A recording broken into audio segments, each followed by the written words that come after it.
Ah, il commence à pleuvoir, ça va être cool pour les Oscars.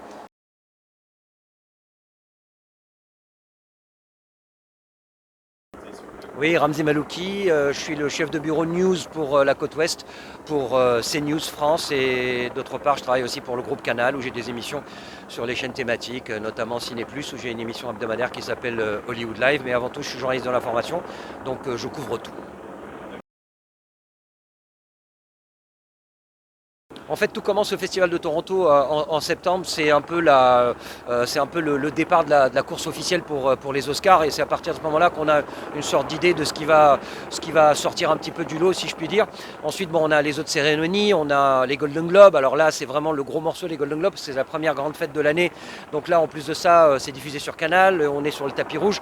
Et là, on a vraiment, je dirais, les favoris qui commencent à sortir du lot. Et ensuite, ça s'enchaîne. Il y a beaucoup de cérémonies, les Critics' Choice, les SAG Awards, les DGA, et toutes ces cérémonies sont quelque part des indicateurs, une sorte de baromètre qui nous permet, nous, de pouvoir à la fois analyser, disséquer et donner nos prédictions et aussi faire confiance aussi aux critiques de cinéma qui sont des critiques de cinéma ici américains ou nord-américains qui eux suivent les films depuis le départ, qui ont peut-être pas le même regard que nous mais qui nous permettent nous en l'occurrence un peu recouper les sources et parler comme dans le direct de tout à l'heure des favoris éventuels.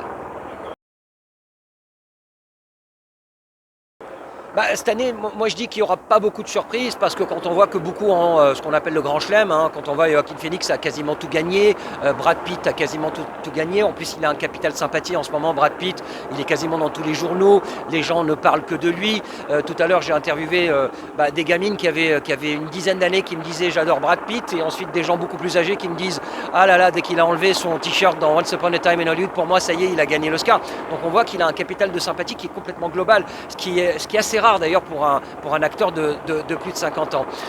Qui d'autre au niveau il y aura peut-être un face-à-face dans la catégorie suprême, quand ce qu'on appelle la catégorie suprême, c'est-à-dire la catégorie du meilleur film, entre Parasite et 1917, même si, et ça n'engage que moi, hein, moi je vois plutôt le 1917 qui va gagner. Alors pourquoi 1917 alors qu'il y a un énorme buzz autour de Bong Joon-ho? Parce que le film est sorti vraiment en fin d'année et que quelque part il a un petit peu accaparé tout le côté buzz. Et puis bon, il y a aussi le côté technique, l'Académie aime bien les films techniques, alors c'est réalisé en un seul plan séquence, enfin faux seul plan séquence, parce que bon, il le dit lui-même, c'est triché, mais c'est super bien fait. C'est un film en immersion, et je pense que Sam Mendes a eu l'idée géniale de prendre des acteurs complètement inconnus, de les mettre justement dans ce film pour qu'on puisse nous vivre à travers eux cette immersion totale dans la Première Guerre mondiale. Donc voilà, ça va se jouer entre 1917 et Parasite, avec peut-être une longueur d'avance pour 1917.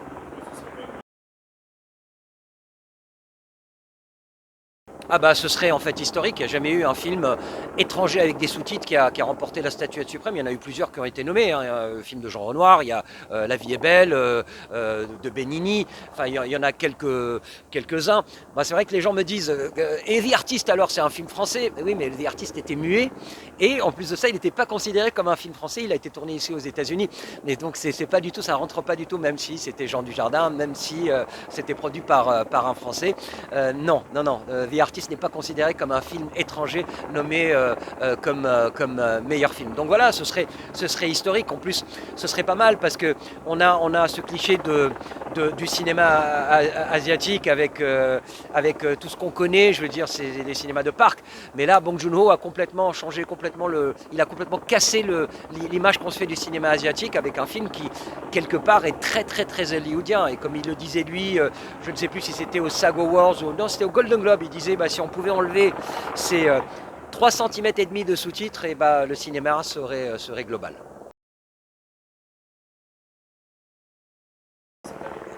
Les Français, moi je dis toujours qu'il y a la French Touch, je suis désolé d'utiliser ce mot cliché, mais il y a une French Touch de l'animation qui est toujours présente. Et pas seulement parce que les films sont nommés, parce qu'il y a énormément d'animateurs qui travaillent chez DreamWorks, enfin, ou qui travaillaient chez DreamWorks, qui travaillent chez Disney, qui sortent de l'école des Gobelins, ou même d'autres écoles, parce que maintenant, avant c'était les Gobelins, ils allaient faire leur marché, Hollywood allait faire son marché aux Gobelins. Et ces gens des Gobelins, ils les ramenaient ici. Mais aujourd'hui, il y a de plus en plus d'écoles d'animation qui sont en plus, qui ne sont pas à Paris, qui sont en province, qui arrivent à faire sortir des gamins, des génies. Dans ce film dont j'oublie le nom, qui a été nommé aux Oscars, le court-métrage, qui a été réalisé par des étudiants, c'était leur film de thèse, quoi. Et les gamins se sont retrouvés aux Oscars. Et je trouve ça absolument extraordinaire. Ça veut dire qu'il y a vraiment une touche de l'animation qui est spécifiquement française. Maintenant, les Français sont toujours bien représentés. Oui, bon, on le voit, hein, je veux dire. Moi, ce que j'aime bien, c'est que cette année, le fait qu'on ait choisi Lajli pour représenter la France. Et c'est marrant parce que j'ai introduit le film à l'American Cinémathèque, c'était pour une projo voilà, pour le public, et je disais c'est pas Boys in the Hood, c'est Life in the Hood. Et en fait c'est bien parce que c'est un regard qui est universel sur les cités, mais qui n'est pas Boys in the Hood, c'est pas gangster ou un truc comme ça. Donc c'est bien parce que c'est un mélange de Training Day, c'est un mélange aussi de Spike Lee.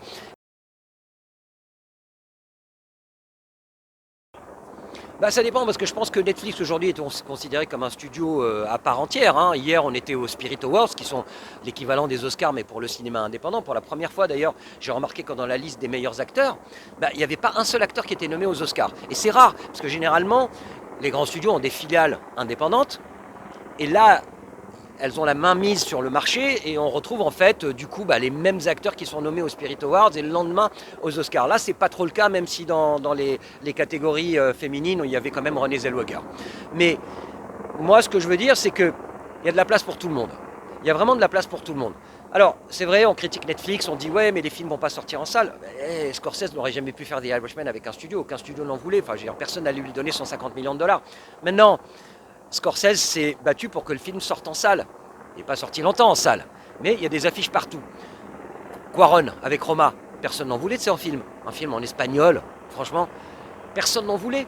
Et voilà, il a été voir Netflix. Maintenant, la politique Netflix aujourd'hui, et je parle là des séries télé, pas du cinéma, c'est de rebondir sur un succès comme La Casa des Papel, par exemple, et de faire une saison 2, une saison 3, jusqu'à, à mon avis, encore une fois, c'est mon avis, jusqu'à lasser le public. Pareil aussi pour Elite, qui est pareil, produite aussi exactement par les mêmes gens qui ont fait la Casa des Papel. Donc il y a de la place pour tout le monde. Je ne sais pas comment est la politique de Netflix aujourd'hui, parce que c'est quand même un géant de la plateforme, pour faire confiance aux nouveaux réalisateurs et aux nouveaux cinéastes. Mais moi je dis aux nouveaux réalisateurs, aux jeunes cinéastes qui émergent, allez voir les Spirit Awards. Il y a des mecs qui ont tourné leur film avec 7500 $, avec Karen Allen qui était dans Les Aventuriers de l'Arche perdue.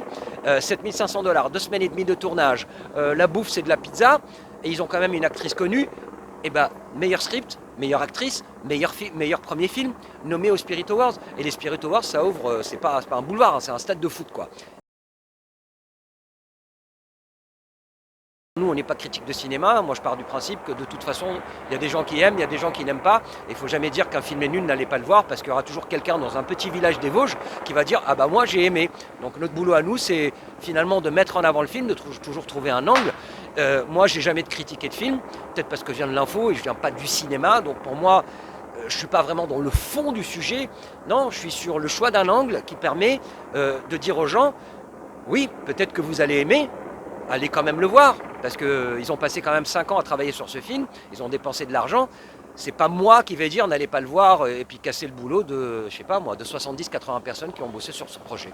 Mais bon, encore une fois, ça n'engage que moi, quoi.